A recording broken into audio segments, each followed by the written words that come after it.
আমারও খাওয়ানোর চেষ্টা করছে, আমি কইছি আমি ওগুলো খাবো না। তখন 2-3 দিন আমার চেষ্টা করছে, চেষ্টা করার পর আবার আম্মুর কাছে সব বলছি, আম্মু আবার আব্বুরে বলছে। আব্বুরে বলার পর 2 স্বামী স্ত্রী আমার চোখে দেখতে পারতো না, মানে যেগুলো হয়তো আমার আব্বুরে মানে অন্য কিছু কই আমার তার কেনু খাওয়াইতেই হচ্ছে, কেনু খাওয়াইতে আহারতো এখন ওই পাগল অবস্থায় হইয়ে রয়েছে। বর্তমানে ইয়াবা খায় আর এই যে স্যারও আমরা চিনিও না, আমার আমার স্বামী স্ত্রী দুজনেই খায়, কিন্তু ওসব আমারও খাইছে, আমি খাই না। সেই জন্য আর একটু মানে আমার 2 স্বামী স্ত্রী চোখে দেখতে পারতো না। বিয়ে হয়েছে 8 মাস। তোমার বোনে খাওয়াইছে না ও খাওয়াইছে? উনি খাওয়াইছে। মানে তোমার দুলাভাই না? হ্যাঁ, এই তো চিনি না। শ্বশুর বাড়িতে নাহের দুল দিছে, 3 পিস দিছে, এগুলো বেশি খাইছে। তোমার বোনে কি আসলে তোমার এই দুলাভাইয়ের সাথে বিবাহ হওয়ার আগে আসক্ত ছিল না? না, বিবাহ হওয়ার পর। বিবাহ হওয়ার পর? হ্যাঁ। মানে খাওয়ান শিখেছে কে? আমার দুলাভাই। এইগুলো আনে কোথা থেকে? আনে সুমনার কাছ থেকে, আর ওই শুভ বাজারের শুভকে, এই তালতলা শুভ এর কাছ থেকে। আগে আমার দুলাভাই এই যে গাজার একজন জ্ঞান আনলে এই দরা খাইছে, এর মামলা এখনো আছে। বিবাহ করছে আগে তোমার দুলাভাই? হ্যাঁ, 2টা বিবাহ করছে। 2টা বিবাহ করছে, বাচ্চা আছে? হ্যাঁ, তার ঘরে একটা মেয়ে আছে। এখন পরিবারের অবস্থা কি তোমার? পরিবারের অবস্থা তেমন একটা ভালো না। তোমার বোনও কি আসক্ত হয়ে গেছে না? আসক্ত হয়ে গেছে, এখন না খাইতে হলে পাগলের না নিয়ে যাবে। খায় কোন জায়গায় ভাইয়া? খায় উপরে বসে, এইটা ভাইয়া না মাছের বেশি। মাছের বেশি। বিয়ে হওয়ার পর কি বোন কি ওই বাড়ি থাকতো না? এই জায়গা থাকতো। বাধা দাও না এতে?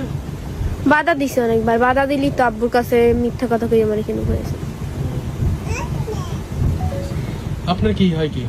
আমার মেয়ে কি অবস্থা কি আপনার মেয়ে? আমার মেয়ে তো পাগল অবস্থান, বর্তমানে আমি ঘুমের ওষুধ খাওয়াই, তারে রাখতেছি। পাগল, তার স্বামীর জন্য পাগল সে, আর কিছু না। বাপও চায় না, মাও চায় না, শুধু পাগল স্বামীর জন্য। আমি তো এসবটা কিছু চিনি না, আর আমি জানিও না।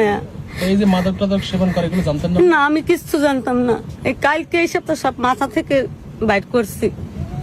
জিজামাই যেখানে থাকে সেখানে কি শাশুড়ি যাই কিছু করতে পারে? হ্যাঁ, দেখি 2 মিশ, আবার তর্ক করে, আবার মিশ হয়। এই কালকে এই মাইয়া ওইবেল মেটার পর এই সপ্তাহ বাইর করছি মাসাই গনে। এই এখন জানি যে কাল আমরা 2 স্বামী স্ত্রী মাইয়া মারছি। এখন দেখি খালি শুধু চুলটানে। এই হাসপাতাল লয়ে গেছি, অক্সিজেন না জানি কি কয়, এই গ্যাস দিয়ে আনছি। বর্তমানে ওই মেন্টাল অবস্থায় ছাড়া। যদি জামাই এরকমের হয় সেক্ষেত্রে আপনারা কি করতে চান? আমরা করতে চাই, আমরা সেপারেট হয়ে যেতে। আমার মেয়ে যদি কিছু পাইতে পারে এই দিয়ে সেপারেট হয়ে যেতে। এরকম নেশাখোর জামাই আমার দরকার নাই। আমি বহুত ভালো পাইছি। আমি 27 মাস আমি জামাইয়ের আমি ভয় খাওয়াইতেছি। আমার এলাকাবাসী সবাই জানতে পারেন। আমরা যে কোনো একটা পথ আমার বাচ্চা দেন। আমার এই 2টা সন্তান লই আমি কষ্ট করি। ওরও বলে খাওয়াইছে। যখন আমার সাথে উচিত কথা বলছে তখন তো আমরা বিশ্বাস করি। তখন এরা 2 জনে সহ্য দেখত না। এরা তো শুধু মাইর খাওয়ায়, মিথ্যে চিত্তে কইয়া, খালি মিথ্যে চিত্তে কইয়া আসছে মাইর খাওয়ায়। এইটুকু তো জানি। যে করেন আমার মেয়েটা একটু বাঁচান আমরা। অনেক আগে ছিলাম। তাহলে তুমি খাও না? আমি ওই সময় কতটুকু পাইছিলে? গাঁজা পাইছিলে কত? 1 কেজি। কত? 1 কেজি? 50 গ্রামের মতো। 50 গ্রাম? তার মানে বিক্রিও করতে না, খাইতা? বিক্রি করতাম না, খাইতা। কাঁচা সবজি খাইতে? সবজির এমনি দাম বেড়ে গেছে। সবজি এমনি দাম বাড়ছে। মাদক পান কোথায় মূলত আনি দেয় কে? আনি দেয় করতে পারেন না? আপনার স্বামী তো বলতেছে আপনার কথা যে আপনি নাকি বিয়ের আগে মাদক আসক্ত ছিলেন এবং তারাও নাকি এই মাদক খাওয়া শিখাইছেন। কথা বলেন। আপনার স্বামী কত বছর থেকে? আমি খাই না।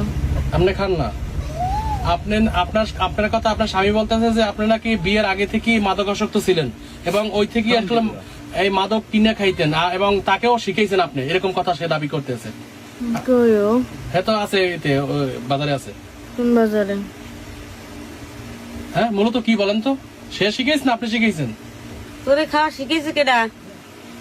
কেউ শিখায় নাই আমাদের। একাই শিখছেন? হ্যাঁ। কার কাছ থেকে শিখছেন? সুমনা। সুমনার কাছ থেকে। সুমনা কি করে? এগুলো বিক্রি